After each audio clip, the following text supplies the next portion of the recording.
Well, this transfer window so far has been dominated by all the transfers that we're seeing to Saudi Arabia. Obviously, last season, Cristiano Ronaldo was the name to really emerge on the scenes and to make this league what it is. And in some ways, Grella, do you think that's what's made this league now attractive for other players to go and join? Without Cristiano Ronaldo, would we be seeing the players go now that are rumoured to be on the move? It gives it more legitimacy that Cristiano Ronaldo went there and is playing there and probably giving some very good ideas to the locker room, to the ownership, what the level is, what the standards are, what's expected, what players want. I think at the end of the day, it's still about the money.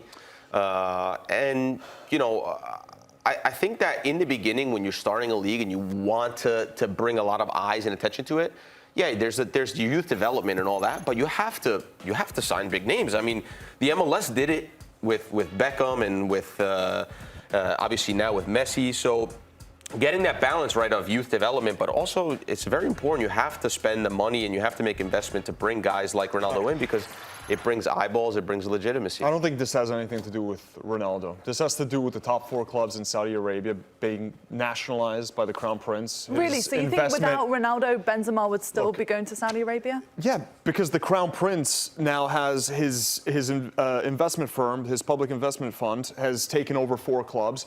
They can spend these crazy sums. So if Ronaldo was there or not, the offer for an exorbitant amount of money that these players would have never made. Maybe in 1 year, they'll have made more than their entire career. You know, Ruben Neves going there, Benzema going there in the twilight of his career. This is like the Chinese league all over again. And when was the last time we heard about the Chinese league? Do you think it's going to have the same outcome then? It's not going to be sustainable? How is this sustainable? Sustainable would be if you're hiring coaches, if you're building the best youth systems in the world. But they are giving them long contracts. So is that making it sustainable in some ways? I don't think so. No, I think this is a play to legitimize the league, the country more in the eyes of the world. This is sports washing. That's what it is. This is, you bring in big names, they talk about the beauty of the country, the positives, and you push all the negatives aside.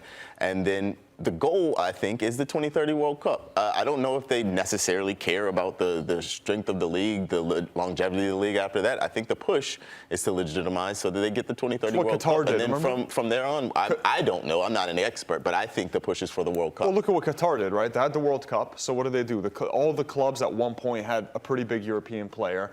They were trying to drive tourism. They were doing this as like a worldwide marketing campaign, especially in football. And now a lot of the stadiums, you know, you have all these fancy stadiums in a country with no soccer culture whatsoever. But why the push for the World Cup and not the longevity of football in that country? Because look at what we're talking about now. Would we be talking about this if Saudi Arabia said, hey, you know what we're going to do? We're going to build like an Aspire Academy that Qatar has. We're going to build the best academy in the world. That's not going to make the same headlines as you signing Benzema and Ronaldo, who are in their mid to late 30s. This is not the way forward for you to actually sustain something that's going to work long term. It just isn't, because you can do this every year, but these players are on the tail end. They're going to retire. They're doing the thing. Look, it's easy for me to sit here, but Aaron, they come there and they say, right, we're going to add 3 zeros to your contract. For a lot of people, they're saying, 3 zeros. You know what? One for me. And, I mean, just one. You know what? We're going to set up my family now for generations. Grella, would you have gone in your prime? Would you have gone to Saudi Arabia in the prime of your career? For $20 million a year. Probably there's a price on everything, you know? So you would go, yeah. That's the truth, yeah. Look, every footballer plays, like when you're a kid, you play because you want to play Champions League, you want to play World Cup, you want to play all these things. But at the end of the day, too, money is a major factor for your quality of life and for your family and everything else, too. So whatever anybody tells you, everyone has their number. Now, whether that be a very, very high number or whether it be a very, very low number. So why won't the longevity of the league work if they've started with such a superstar like Ronaldo? They're giving everybody these big money contracts that are for a long time, and now we're seeing other people be tempted that are maybe in the prime of their career. So isn't this the foundation for what could be a successful league? I don't think you can sustain spending like that, especially tied to a petro state when oil is on the downturn. Great point. This is not a thing that is going to last forever. I don't think the goal is for it to last forever. I think this is not necessarily a flash in the pan, but it's a very short-term end goal, which is 2030. And beyond that, I don't know.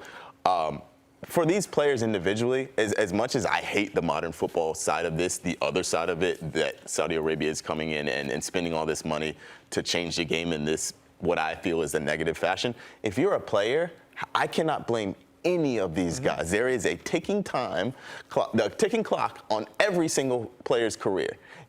One tackle and your career can be over. For the chance to set your family up for generations just by kicking a ball, are you joking? Yeah. How can you blame any of these guys? I don't know about oil on the downturn, though. I just got, my heating bill was like $7 grand. So I don't know about that, but the rest I agree with. When they sign Haaland, when they sign Mbappe, then I'll worry. For now, they're getting a Benzema, who's in the twilight, Ronaldo, who's in the twilight. They signed Ruben Neves. Hey, he was the midfielder for Wolves. I guess that's exciting. N'Golo Kante, Edouard Mendy, Koulibaly. Twilight. Has to be mentioned what just happened in golf as well.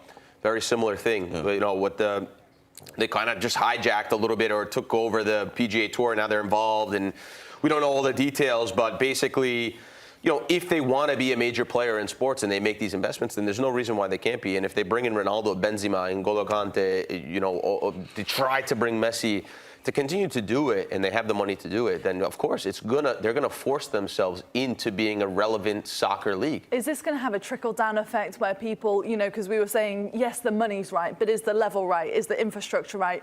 Now all these players are going, does that make it more enticing for a player that might be on the fence? Definitely, I think so. Like Ronaldo, makes it more legitimate. Yeah. But it is true that there has to be other infrastructure. There has to be coaches. There has to be youth development. Yeah. There has to be sort of this massive vision. I mean, you could model it after the MLS is the easiest example of a league that's grown exponentially over the last 10, 15 years. And I think they have a lot of the infrastructure, the right things that they've done moving forward. They have this balance of big names and development, and you see how good the talent in the States has been.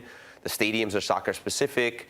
I think they cover it the right way. I think they do a good job with that. And so if the Saudi League can make something similar, then of course they can have a league. Sefrin said in reports that buying players at the end of their careers is not a system that develops football. It's a similar mistake to what they made in China, which was, as your point. But do you think that we'll see that come? So now they've got the superstars, and the second part of that is let's develop academies and infrastructure that could build on that? I mean, look, I hope for all the young Saudi Arabian kids there that that's the case, where it can be homegrown and they can have a national team that makes a bit of noise in the World Cup. That's good for them. That's what Qatar tried to do. Qatar is obviously a much smaller country than Saudi Arabia, but all that needs to come. And when that is in place, maybe it will be more attractive. But again, we've seen all this with China, and it's not like when China was buying up everyone, offering like 30 million a year to Hulk and getting all these different players, Lavezzi. It's not like Europe was suddenly at a drought for talent. It's like, oh no, the Chinese league has taken all of our talent. There's enough good players for all these leagues, and not everyone's going to move to Saudi Arabia because a lot of players still want to play in the Champions League and still see that as their ultimate goal in their career. And oh, by the way, there's a little league called the Premier League, which last I heard is paying pretty damn good money to sign these players too. Are they forced to now pay even more because of the Saudi League? Do you think we'll see that increase? I think the kind of the profile player that will go to Saudi Arabia is not necessarily the profile player that these teams, the big teams that are spending a lot of money, are chasing. It's a player like an N'Golo Kante who, if you look at his sheet, he's won everything. Edouard Mendy, yes, he's still kind of in his prime, but he's the backup at Chelsea, and he gets to go make 20 million, whatever it is, a year. Ruben Neves, whose career has been really, really weird. He left Porto at 18 as the captain to go join Championship Wolves.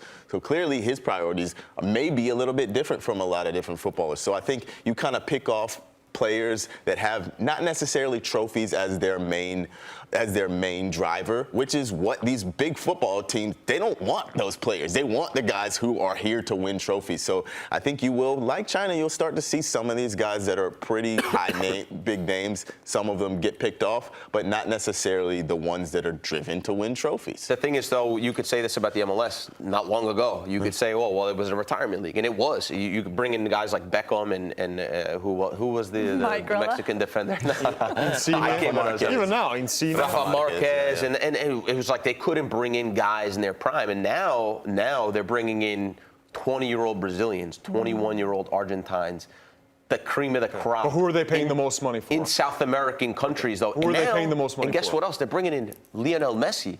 Who's in the twilight of his career. If we had this conversation about the MLS 10, 15 years ago, we'd be saying the exact same thing. Oh, well, you can't just buy big players and make the league. Well, they've done a pretty good job. So if Saudi have a legitimate plan, like a 10, 15, 20-year plan where they're really interested in doing this the right way, there's no reason why in 15 years we can't be saying, wow, you know, they're a very legitimate league.